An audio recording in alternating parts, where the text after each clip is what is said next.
David Finkle, by the way, is a critic for New York Stage Review. New York Stage Review. There we go. Haven't seen him in a couple of years. Looking good, except let's get more of your chin and less of your wall. There we go. Are you Not wearing a at all, shirt? though. Yeah. Am I seeing your Low naked cut. shoulders, David? It's hard to tell. It's a low cut shirt, but do go Okay. on. Anyway, welcome back. Glad you could make it into the neighborhood. How you been? Did you love this season as a lot of our other critics have overall? It was a very commercially successful season, but I can't say I loved it. I saw many things that I did love, but I'm rather, well, we won't get into it. I'll just say in one Oh, sentence, I'm somewhat discouraged by the direction in which productions are going.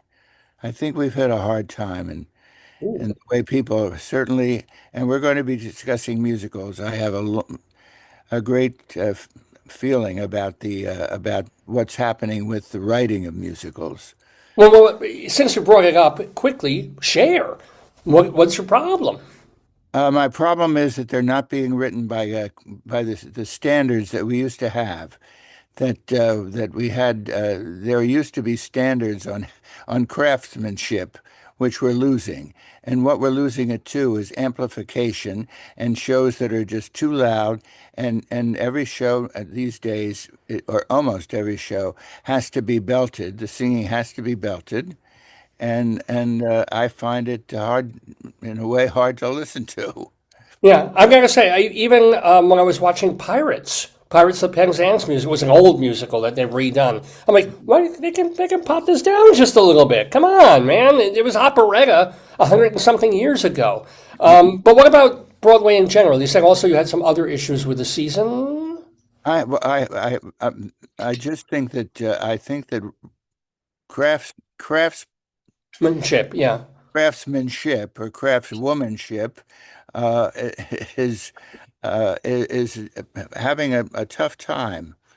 I think that I don't know whether anybody's interested. Well, some people are interested in writing the well-made play still, but and I think that Purpose is a good play for at least uh, 75% of the time, 80% of the time, and will undoubtedly win the best as best musical would probably be Happy Maybe happy ending. Happy Ending, and which I find a very nice musical, but rather mild.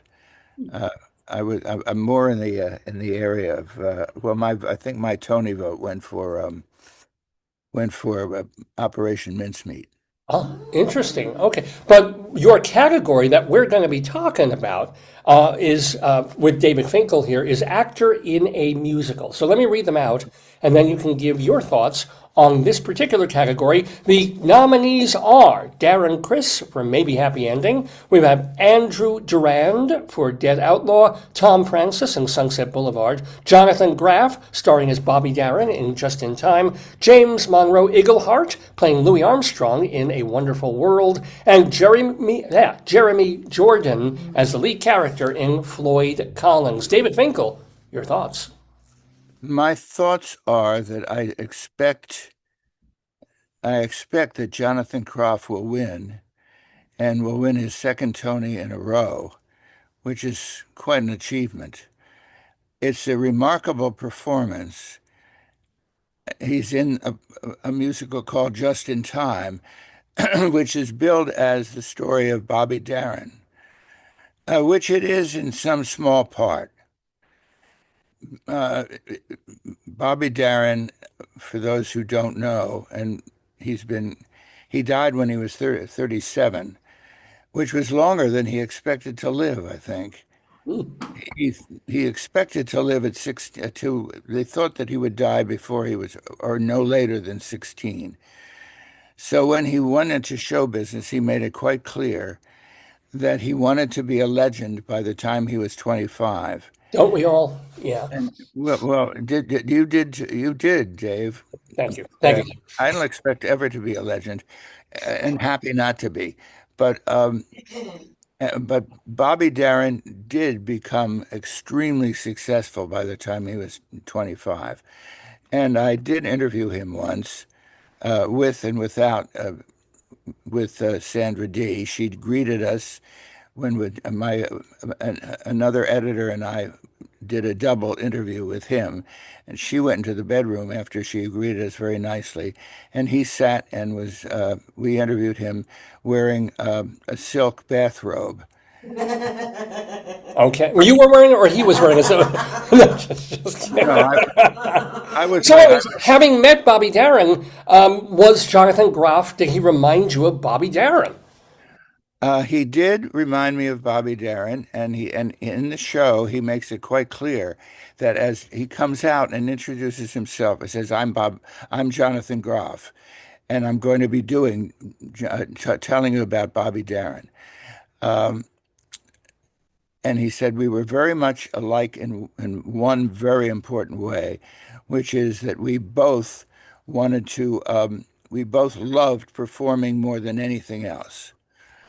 And this musical that was worked on by Jonathan Groff with Ted Chapin for 7 years, since they some years ago, 7 years ago, they did something I didn't see, based on Bobby Darin, and then they turned it into what is really a big music hall presentation of Bobby Darin.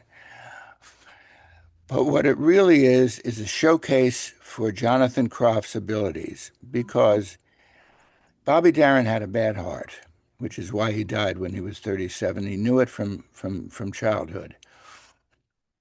And so if you go on YouTube and look for Bobby Darin, and you find him very easily, and you watch him perform, he was always very contained in the way but was very jazzy, very lounge, kind of a lounge lizard look that Because he was people holding back. He didn't want overlook. to overexert himself. He did not want to overexert himself because of the way he felt about his heart, Sure, what sure. he Yeah. shouldn't. In the show, there are several numbers in which Jonathan Groff exerts himself.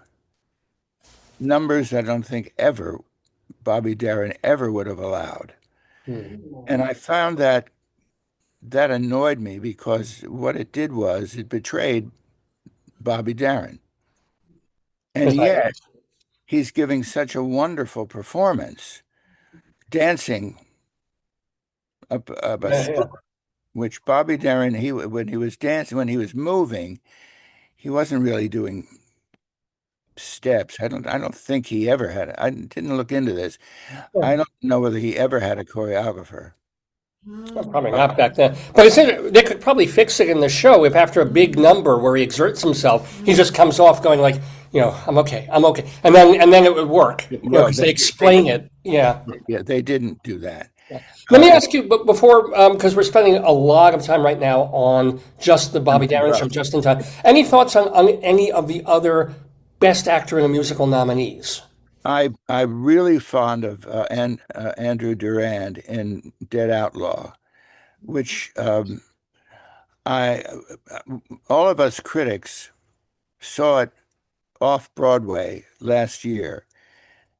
And not only that, went in not knowing what to expect and saw this marvelous musical, satirical musical about the Old West and this corpse that had been supposedly he was a thug. He, and he died ignominiously, and yet he was when they found his corpse, they built him into this great Western marauder, and the musical was, we all thought it should move. When I saw it on Broadway, which of course I had to as a Tony voter, um, uh, I was surprised to see that it kind of had lost something in the move, and I don't know what it was, but I certainly, and I think a lot of us were surprised that it wasn't quite what we'd seen off Broadway, but I still recommend it. I think it's a marvelous. It's very David Yazbek and Cromer and David Cromer, and it is David, isn't it? Yeah. And they've done Yeah, a Tom Moses also she worked, or no, Eric De La Pena is the other person on that show. yeah. What about one more from David Finkel of the actors in a musical? You've got James Monroe Iglehart, Darren Criss. He was good. Darren Criss is very good. I'm not the fan of the huge fan of maybe Happy Ending that everybody else is, and it will probably be the musical of the year. I find it very entertaining, but on the mild side. Right, you said, yeah. And And I agree. I mean, I enjoyed it. I mentioned earlier in the program that I really liked it while I was watching it, but it didn't stay with me. It didn't stick to my ribs in a way that I hoped or thought that it would or move me because it was a touching show. And just kind of like, oh, I liked it, you know. when you said it didn't move me, I'll issue a challenge to all of your listeners. Can you name a single song from a Broadway musical that you want to hear again and again and again? You don't get those songs from Broadway musicals anymore. People just don't write scores that, as they did. Probably the last great musical was, well, maybe Rent, but What? No, come on. Light in the Piazza, I would say. Ah, see, you're an Adam Geggel fan. I could live without Geggel, so it doesn't really do it I, for me. I think I'm a fan of his because he does it for me. Um, but Floyd Collins is not a musical I ever was really wild about, crazy about, although it's often crazy. But I, and if Yeah. for me, if there was only one song, the final song, "How Glory Goes" in Floyd Collins, I'd still think it was a wonderful musical. Um, Hmm. in with his score. Watching a man sit on a slab for 90% of a show is to me isn't thrilling. Well, whether or I don't even know how to segue out of that, but we have been talking with David Finkel. Remember that you can read his reviews at his website. It's New York Stage Review. Look for David Finkel there. And we thank you once again for joining us in the neighborhood for our very, very special Tony and Broadway celebration. David, I wish you a very, very happy Always end a of, pleasure, Dave. yeah, Always a always, pleasure, Dave. you too. And thank you so much for See you being with next year, us. maybe. You betcha. Bye. Bye now. David Finkel, ladies and gentlemen. Oh, yeah.